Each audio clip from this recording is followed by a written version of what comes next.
Welcome to the Pick Family Voices podcast, a space for families of children and youth with disabilities and special healthcare needs and the dedicated professionals who support them. Join us as we dive into topics from early childhood and healthcare to education, behavioral health, and life after high school. Everything that shapes our shared experience. Our mission is to equip you with the insights, resources, and a supportive community to help you navigate this journey in ways that work for you, your family, and the people you care about. Today, our guest is Ellen Schreiber. Ellen is a licensed mental health clinician with expertise in early childhood mental health.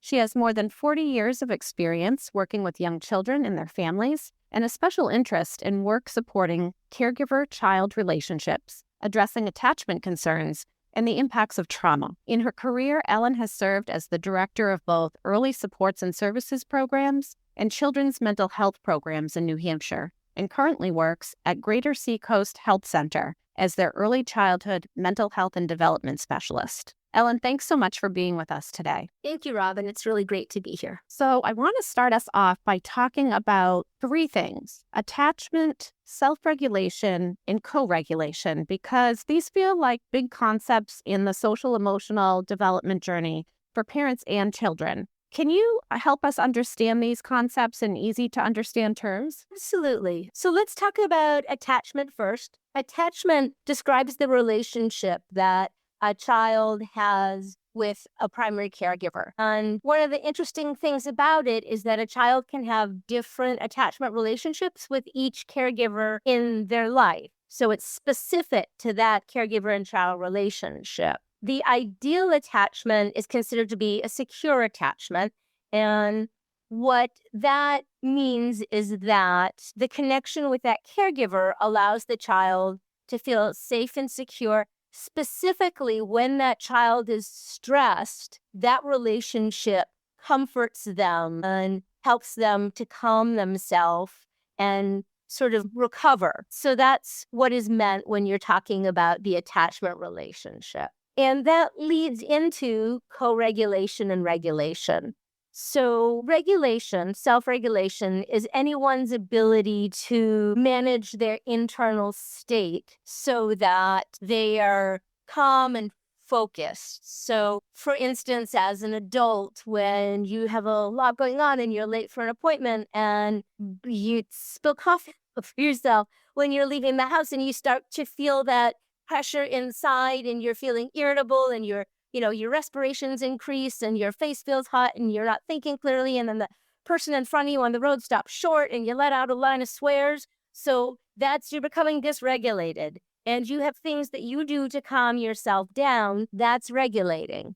Co-regulating is the first step in self-regulation. The first thing that happens for a baby, they get distressed. They don't have any skills. They are relying on the comfort that they feel from their caregiver, that nearness, that security, feeling their breathing, hearing a calming voice, and that helps them learn to calm themselves, which teaches them self-regulation. And I have a quick story about the first time I ever really became aware of this. So a long time ago, I was taking early childhood mental health course the whole course was observing over a long period of time, once a week, an infant and a parent as they progressed. And so I had been observing this mom with this baby, and the first, 2 months, the baby would cry, the mom would feed it. The baby would cry, the mom would rock it.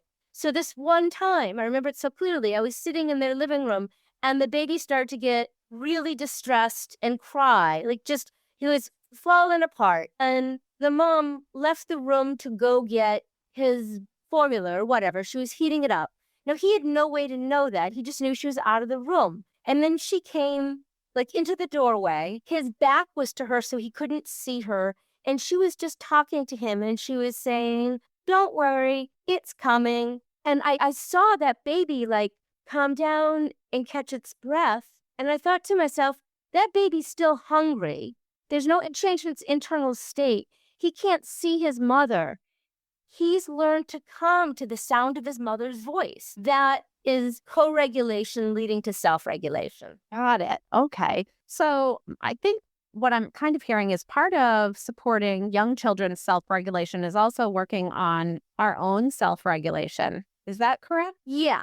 Absolutely. So in order for a parent to really co-regulate with their child and then teach their child to self-regulate, the first step is really your own self-regulation. If you are super tense or stressed and you're like buzzing your baby up and down really, really hard, that's not going to be calming for them. Your 2-year-old is just pressing your buttons and you're having a bad day and you're responding to their typical age-appropriate tantrums with your own being upset or your own angst, then that prevents you from being able to do that co-regulation thing with them. You have to help yourself calm down, take deep breaths, observe what's happening in your own self and manage that so that you can help your child manage so they can learn to manage themselves. Got it. Okay. So how does that relate to I know like we always hear when looking at like the developmental milestones and things like that, how important it is to have an available and consistent caregiver relationship. How does that tie in with an infant's like emotional and social development? It's a really good question. It's really essential for a young child to have a consistent and caring relationship. We already talked about how it teaches them having your needs met. So first of all, you learn that there's a person there that's going to meet your needs. So you learn that like the world is dependable and you have a person there that's making the world safe for you. So the world is predictable and safe. Those things are necessary to feel comfortable going out in the world, to explore the world. And so if a child does not have a consistent caretaker and they don't have any sort of predictability in their world, it often impacts their ability to feel comfortable exploring their world, to even like reach some developmental milestones. It can impact like motor skills and cognitive skills and language skills because all of that exploration that kids learn from starts with the world feeling like a safe place to explore. Okay. And I'm assuming attachment is a big part of that. Like they have that secure attachment with their consistent, available caregiver, which makes them then able to regulate themselves, feel like the world is a safe place, and then have the curiosity to go out and explore it. Am I connecting? Yeah, that's the primary starting point is you have to be able to trust that the world is safe enough to explore, and you have to be able to have a safe place to come back to when something bad happens. So a toddler will go out, try something, maybe they hear a loud noise, they get scared. In healthy development, they like look back at their parent and their parent makes a, oh, it's okay face. And they might come back and hug their parent and hug their leg for a little bit if they're having to meet a new person. Then they're sort of refueled in that process. They touch base, touch their parent, touch their attachment figure. It doesn't need to be their parent. It's whoever that's doing that for them. And then they're sort of can take that little bubble of security out in their world and explore. And that's how kids learn through their exploration. Well, that's excellent. So these early experiences, I know they have the ability to shape, say, an infant's brain development, including processes like reinforcement and pruning. Can you tell us a little bit about how that works for young children? Yeah. So I think that there are like 4 really important things about how experiences shape brain development. And I'm going to actually, if it's okay with you, I'm going to start with, before the pruning, I'm going to start with the serve and return relationship, which is basically just those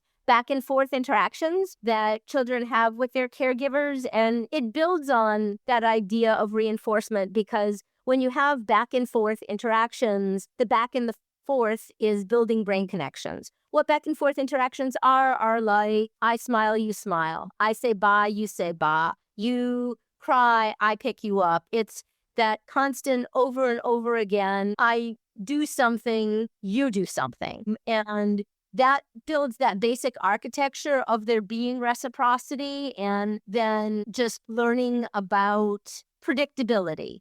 I drop a toy, you pick it up. I drop a toy, you pick it up. 1,000 times I drop a toy, you pick it up. So there's that dynamic that really supports healthy development, supports attachment. And then all experience shapes the brain. So whether it's a positive experience or a negative experience, the brain doesn't really sort them that way. They just like register. And the more of that type of experience you have, the more that type of interaction you have, the stronger that connection becomes. So those things are reinforced. That's what reinforcement is, when you have the same experience over and over and over again, be it good, be it bad. Those connections that are made are reinforced. The pruning is connections that aren't reinforced, and those become less prominent and eventually die off, which is just a normal developmental thing. If you had all the brain connections you had at birth right now, you would not be able to sort out foreground from background. You wouldn't know what to respond to. So the pruning is equally important.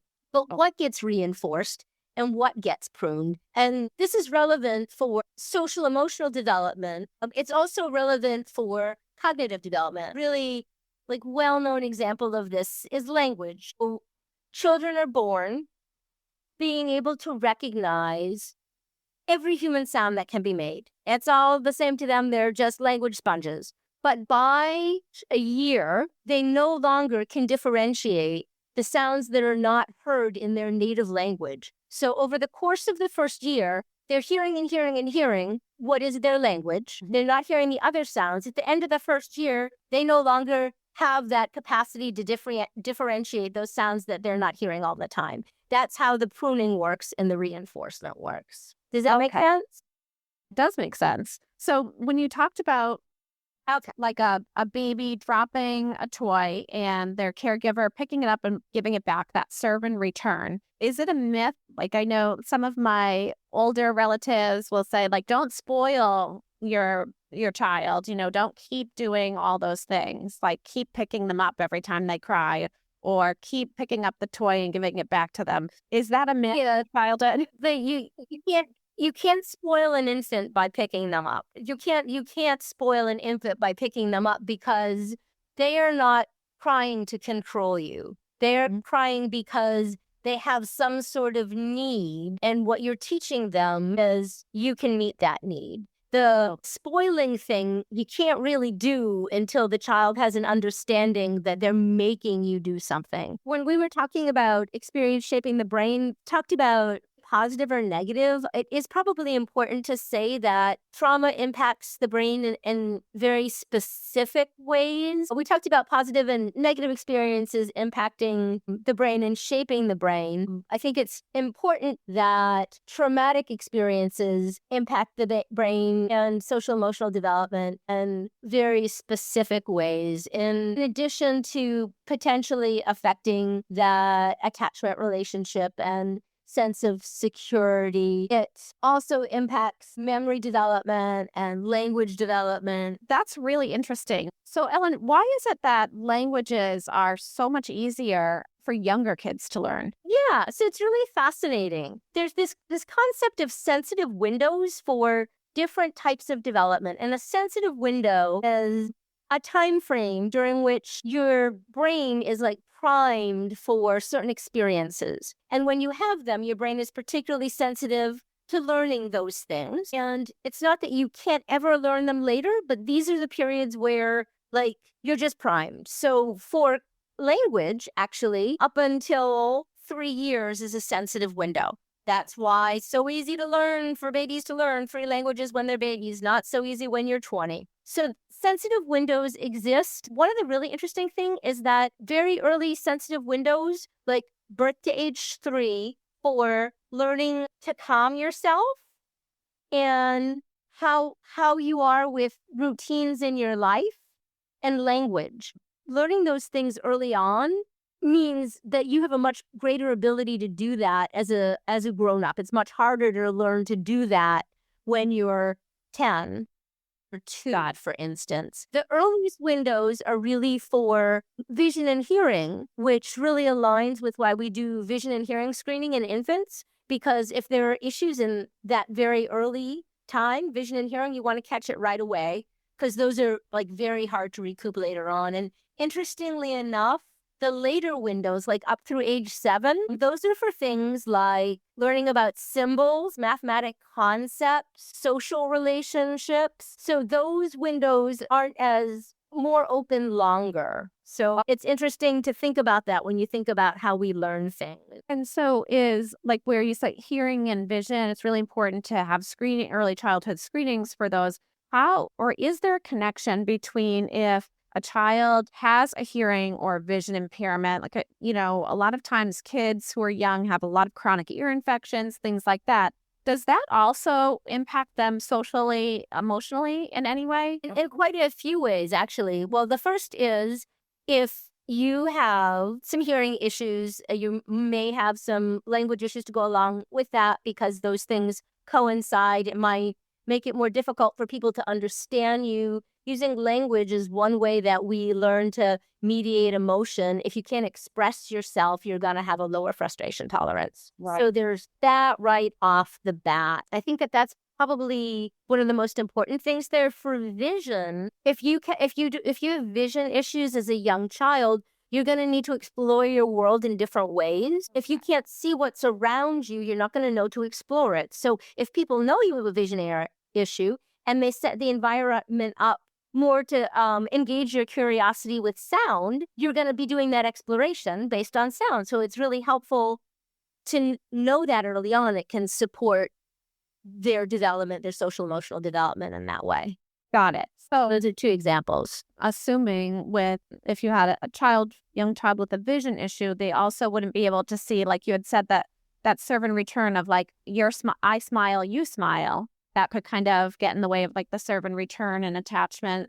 If you know that your child can't see your face, you're going to do other things. Your serve and return might be more around touch. You would use touch. You would use sound. You would be aware of what you can do to reduce the impact of not having access to one of those senses. All right. So now I'm kind of thinking about, all right, I think we have a good foundation here for like the attachment, the regulation, and some of these different skill development areas that relate to social emotional development. For toddlers, when I think of toddlers, I naturally just think of like they're super curious, exploring, and then like the balance of setting boundaries so they can explore their world. I know toddlers often test boundaries. What can we do while knowing all of this that you just helped us to beautifully understand about attachment and social emotional development? What can we do with toddlers when they're testing boundaries to set healthy limits, but still give them that room for like exploring their world in a safe and secure way? Yeah, that's a great question. So healthily developing toddlers enter that phase where they're pushing the boundaries, they're testing limits, and they need to have the agency that comes with getting to accomplish, getting to achieve, getting to explore. They need security of it being in a safe environment. They need both of those things. So it's important that when we respond to toddlers, we're being consistent and how we respond so their environment is predictable. We're talking with them in a calm way when we're setting limits. So we are self-regulating so they can regulate. We're offering them positive choices. It's generally better to say to a toddler, do you want apple juice or orange juice, than just giving them orange juice. So they're having the autonomy of making a choice. But if you just say to them, what do you want to drink? It's generally too much and then they can't answer. So that idea of giving them positive choices, and you can use that in your limit setting. Do you want to brush your teeth before or after your story? If you have the capacity to do that. So you're giving them that choice, but you're controlling your teeth are going to get brushed. It's just a matter of when. So as the adult, you can use that, giving them choices to both manage their behavior and support their autonomy and sense of competence. So you want to give them control when they can in a contained environment. Got it.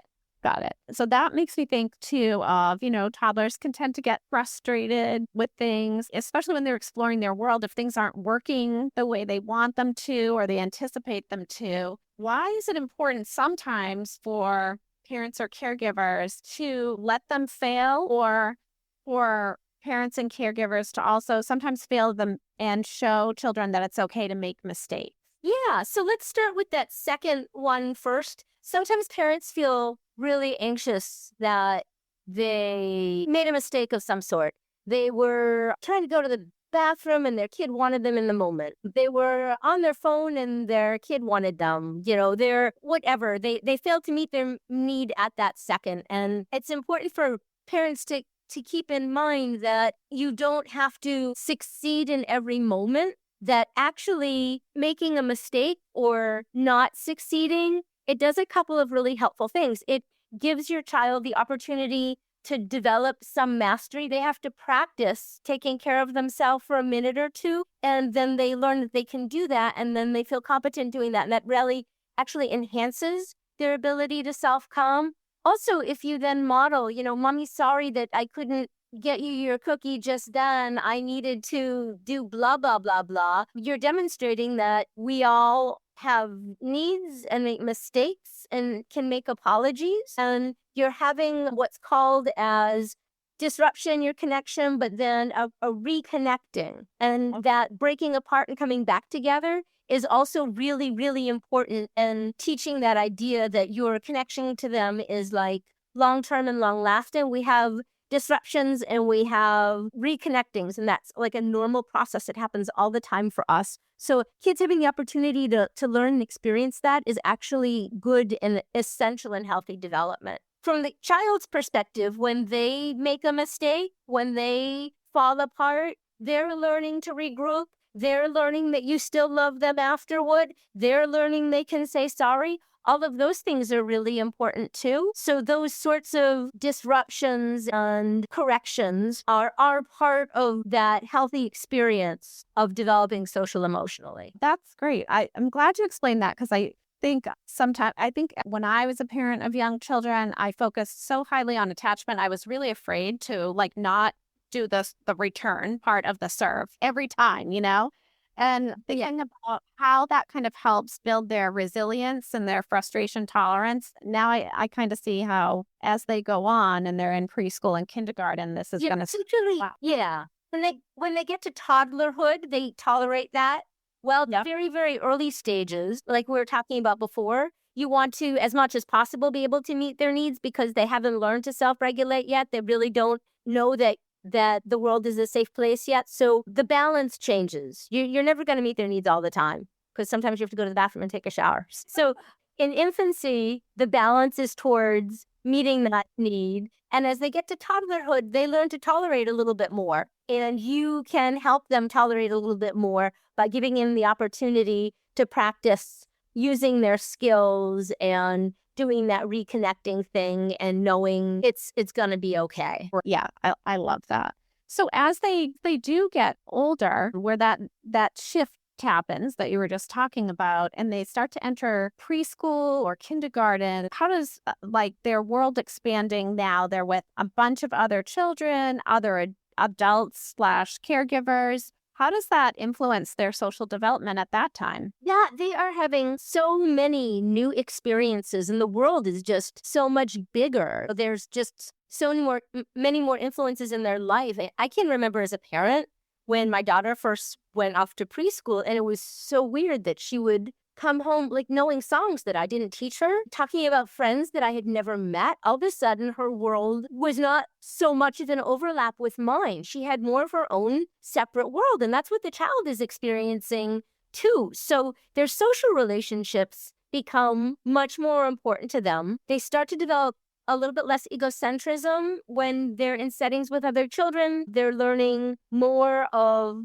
how to share, how to take turns, other people's feelings, problem solving. They have opportunities to solve problems with children and with peers, and all of that really enhances their development and expands their world. It can be in a formal setting like childcare, but it can also be informal if a child isn't in childcare. If they're, you go to the playground and they're playing with other kids 3 times a week, or whatever it is that you're doing that is offering that wider experience of engaging more with other children in a supervised setting, because they can't manage independently without something that happening. It needs to be scaffolded and supported for it to be successful. And so this kind of around the time where we're starting to read books about sharing and caring about others and things like that to kind of open up those ideas and that dialogue? Does it just It needs reinforcement for sure. Some children seem like naturally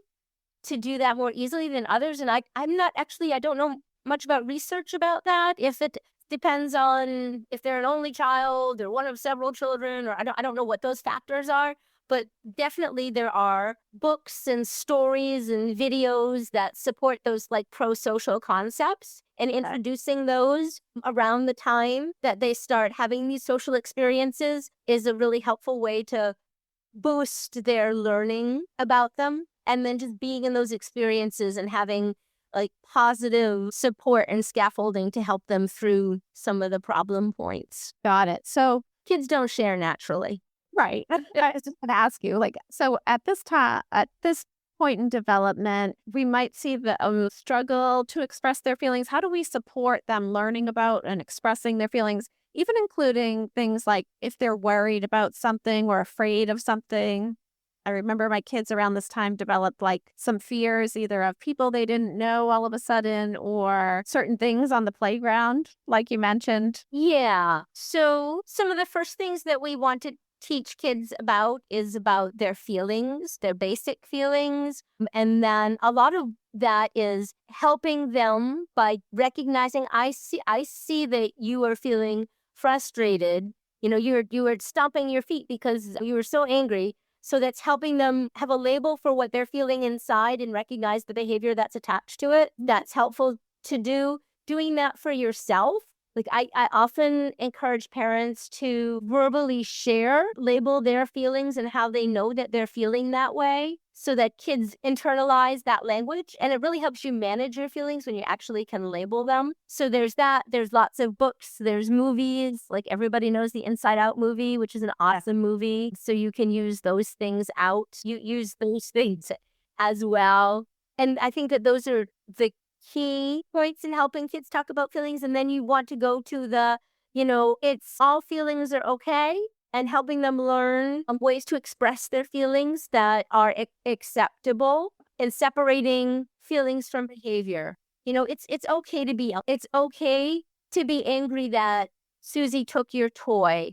It's not okay to hit her over the head with it because that hurts and we don't hurt. You can tell Susie it's not okay to take your toy by using your words or telling me or stomping your feet.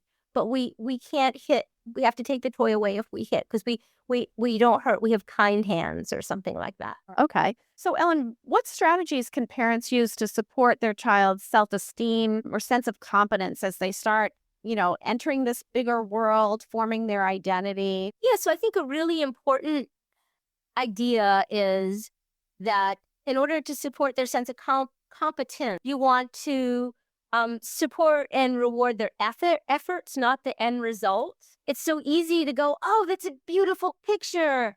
Talking about, I love how you're using the colors, or, it's so great that you're working so hard on your picture. So you are commenting positively more, or at least as much, on their effort as on the end result. I think that's a really important strategy.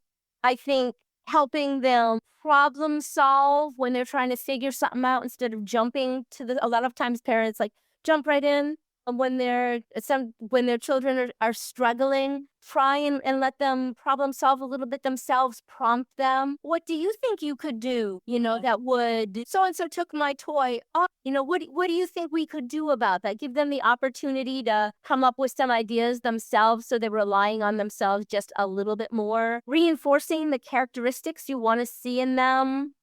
I'm so proud of you for trying so hard. I'm so proud of you for being kind. Being aware of yourself as a model. So if you're a parent that always talks about yourself negatively, you want to be aware of that with your child. And instead, even say, that was so hard. I was so mad that I couldn't get that recipe right and I had to do it 3 times. But I'm so, I stuck with it. And look, now we have a cake.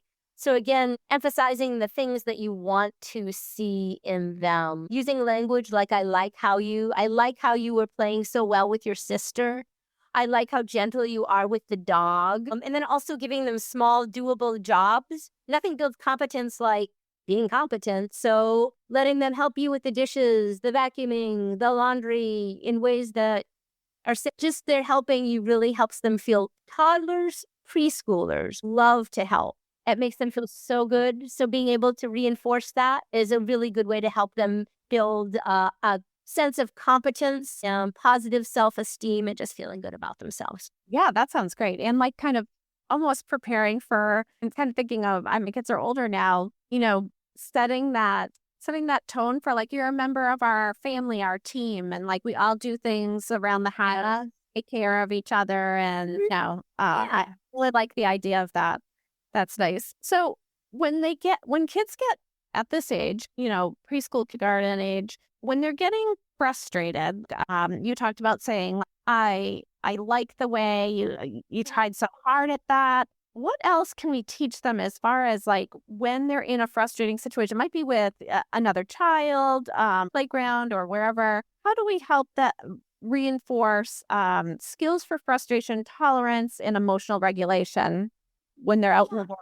The first best skill that we all use all the time is really breathing. That calming, like breathing that you do and you teach your kids to do. And for preschoolers up to age 6, I have just really fallen in love with the Tucker the Turtle video series that Head Start uses. I give this to more parents, and it's remarkable how effective it can be. So if you're not familiar with Tucker the Turtle, it's a cartoon and it's a little book. And Tucker, he has a low frustration tolerance, and he gets really red in the face, and he's impulsive, and he makes people feel bad. And then he learns that he can do this simple thing, which is to step out of the situation, take 3 deep breaths, keep his hands and feet to himself, and then do some problem solving and try out different solutions. So the thing with Tucker the Turtle is I have parents introduce it to their children, not in a moment of frustration. When things are calm, and I have them practice with them. So the parents too are practicing their breathing and self-regulation, either through the video or through the little book, pretty much nightly for a couple weeks, because that's enough reinforcement. So then in the moment, you can cue your child to do their deep breathing, and it can be very, very effective. I also really like I've got what I call breathing wands, which are magic wands. You can get them on Amazon for $12, and you tip them over and all the little glitter falls to the bottom, and it's very soothing. And I teach them that you breathe in while you're turning it upside down, and then you breathe out while the stuff falls. And it's almost like a little meditational kind of thing with a prop.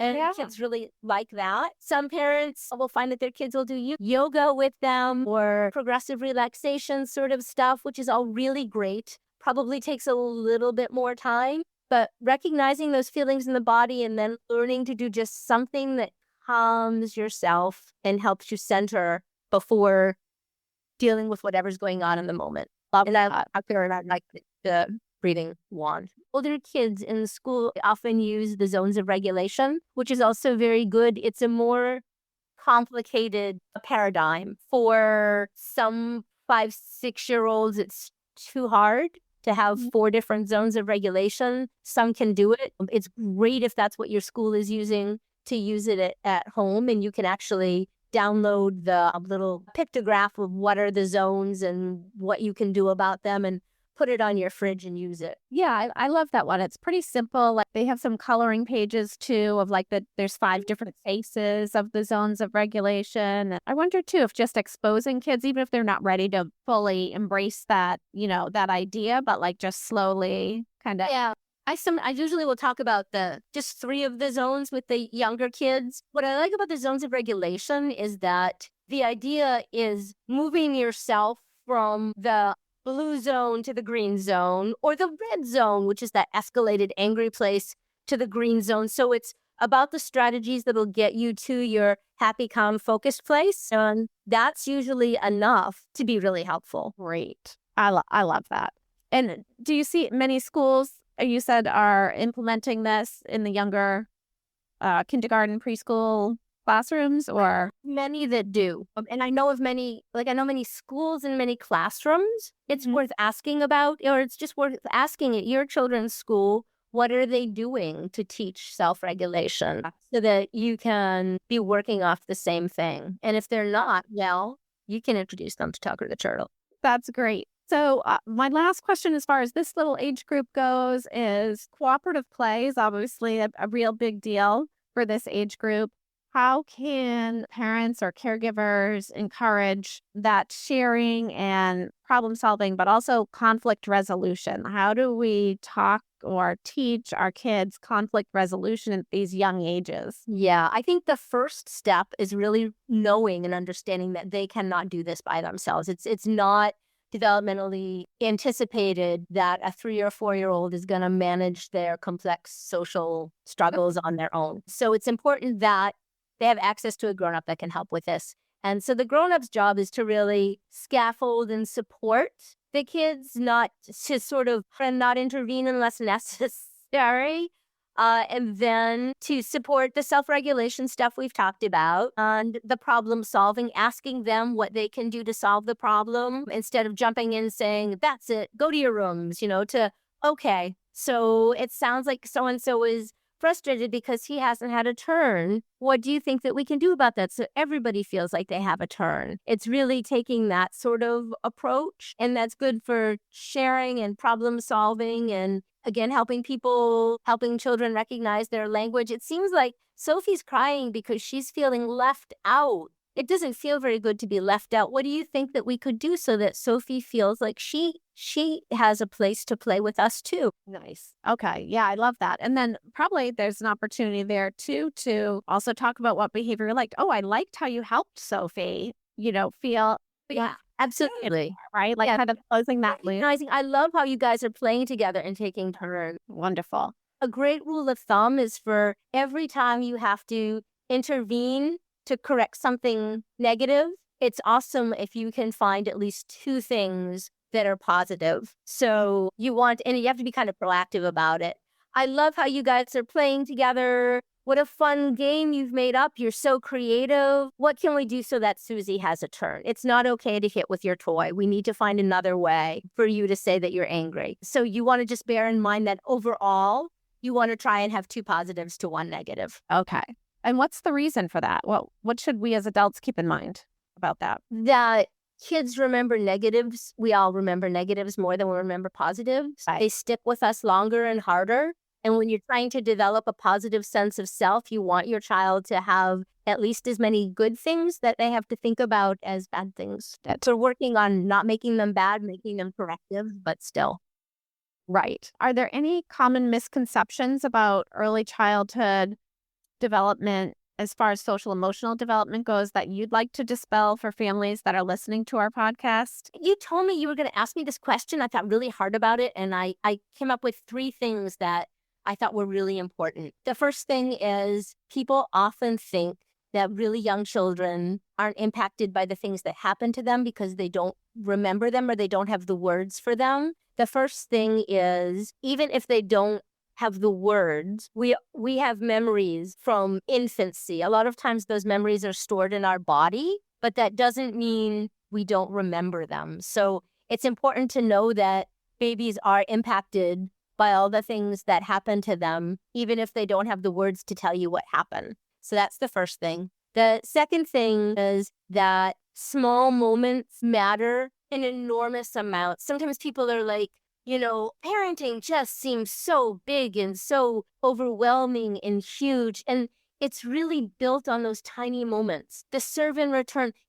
Don't beat yourself up if you can't spend all Friday night with your child. Just make sure that there's like 15 minutes of really good time, that you read them a story every night, or that you have play in the bath and you're just having fun with them. Makes a huge difference. It makes such a positive emotional environment for them. So you can build those moments into your daily routine, like letting them help with dinner, even though it's a mess, can be really, really impactful. And then the third thing is really, and it's sort of connected to this last thing, is we live in a world where there's so much pressure, so much rush, so much technology. And particularly for young children, it's the face-to-face interaction that matters to them emotionally and cognitively. In fact, there's some research that shows that little kids, like if you interact with them and teach them words, they learn them. If they're watching a video, they don't learn them because they need that back and forth.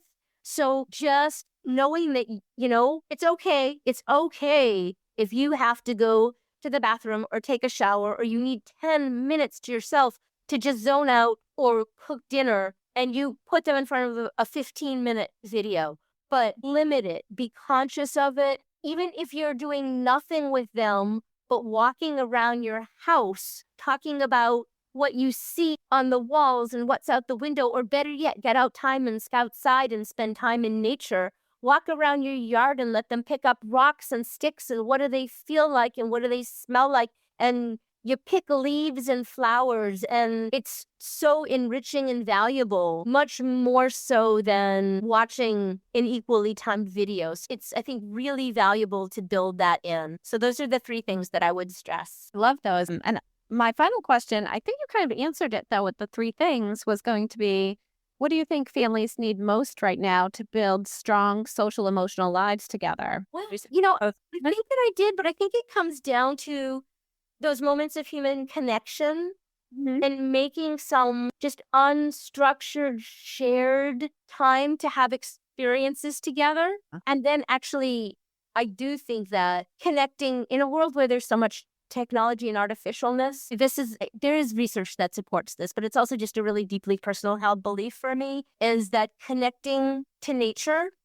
can be so healing and valuable and has all of these great impacts for dealing with things like anxiety, depression, ADHD, anything you can name, and it's free and you don't need a prescription for it. So I would just really encourage families to... Yeah, I think we live in the most perfect state with so many opportunities for getting outside that don't cost anything, just a little bit of time, but lots of opportunities for connecting with nature. The little games like, I don't know, they still call it poo sticks, but when you take broken sticks and you put them in the stream and you watch them race down the stream and, you narrate the race and that doesn't cost a thing. And it's very, very engaging for a toddler or a preschooler.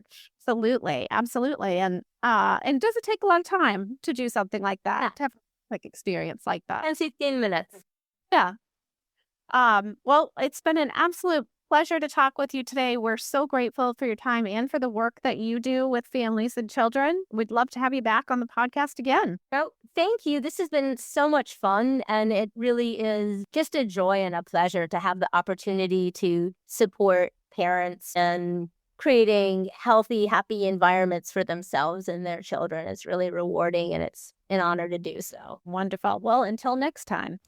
Thanks for tuning in to the PIC Family Voices podcast. If you found this episode helpful, be sure to subscribe and leave us a 5-star review.